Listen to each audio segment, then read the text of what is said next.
Indonesia mengawali perjalanan mereka di Piala Asia kali ini dengan kekalahan.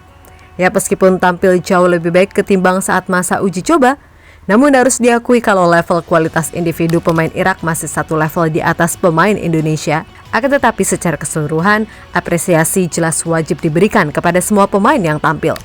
Terlebih buat Marcelino, ia mampu mencatatkan sejarah di Piala Asia kali ini, usai mencetak gol melalui asis keren Yaakob Sayuri. Nah, di samping itu, jelas kontroversi atas gol kedua Irak sungguh masih menjadi perdebatan yang kelihatannya bakal panjang.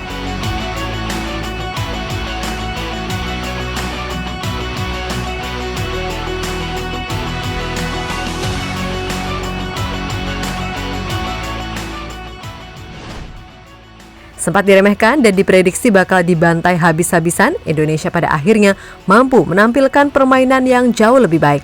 Ya, meskipun kalah 3-1, akan tetapi apresiasi jelas layak disematkan kepada semua yang telah berjuang sampai akhir.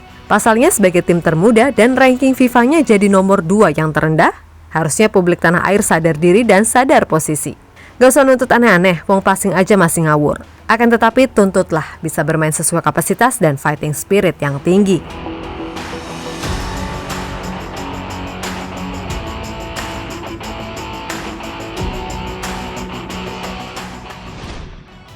Yap, secara permainan Irak sendiri bolehlah unggul dari sisi position. Akan tetapi beberapa peluang besar sih yang mereka dapatkan. Wong dari 15 shots cuman 5 yang on target. Dan 3 gol yang terjadi itu murni berkat kualitas individu mereka. Apalagi gol kedua Irak yang benar-benar masih menjadi kontroversi. Sebab tampak jelas kalau itu offside dan bahkan komentator pun sepakat. Namun wasit tanpa melihat main mutusin gitu aja. Apalagi nggak dikasih penjelasan alasan mengapa gol itu disahkan. Jelas melihat itu semua, pastilah AFC akan turun tangan menyelidiki terutama wasit VAR yang memberikan keputusan kalau itu gol. Sebab bagaimanapun ini turnamen besar. Ya kali ada kontroversi semacam itu.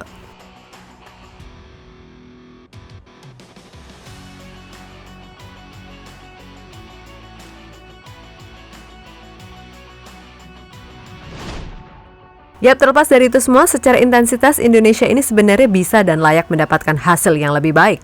Hanya saja nih kembali ke masalah awal, yakni passing dan kebiasaan hobi banget kelamaan bawa bola.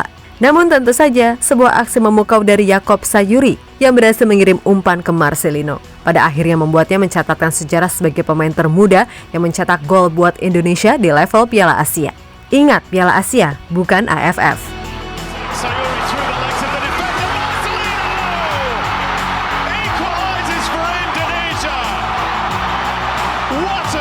Surely not. Indonesia with a chance. Oh my word! Look at the whole team.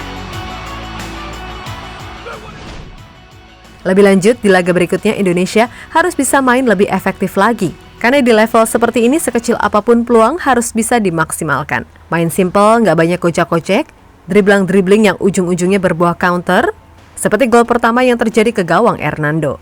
Kemudian juga kesalahan sekecil apapun juga jangan terulang lagi. Mulai dari positioning, komunikasi, dan terutama passing.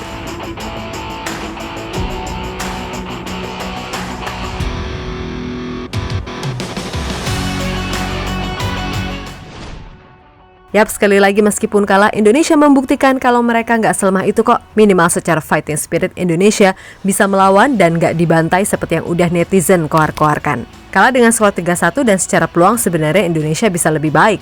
Ya, sekali lagi ini udah jadi hasil yang maksimal. Untuk itu buat kalian pengamat-pengamat ataupun netizen yang isinya ngehujat mulu, gak ada salahnya loh buat dukung. Dan sekali lagi ingat, gak usah ekspektasi ketinggian. Ingat, kita itu tim termuda. Ranking FIFA-nya pun 2 terbawah dan skuadnya mediocre pula. Jadi ya udah tinggal dukung dan doakan aja. Toh gak akan dosa juga kan?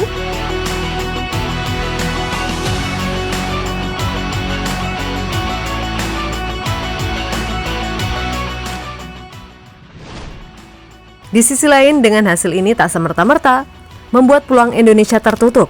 Syaratnya ya harus bisa menang lawan Vietnam dan sebisa mungkin gimana pun caranya nggak kebantai dari Jepang.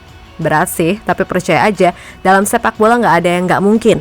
Dan buat semua elemen timnas, apapun hasilnya nanti, asal kalian udah berikan segalanya di atas lapangan, kami tetap bangga, oke? Jadi tetap semangat.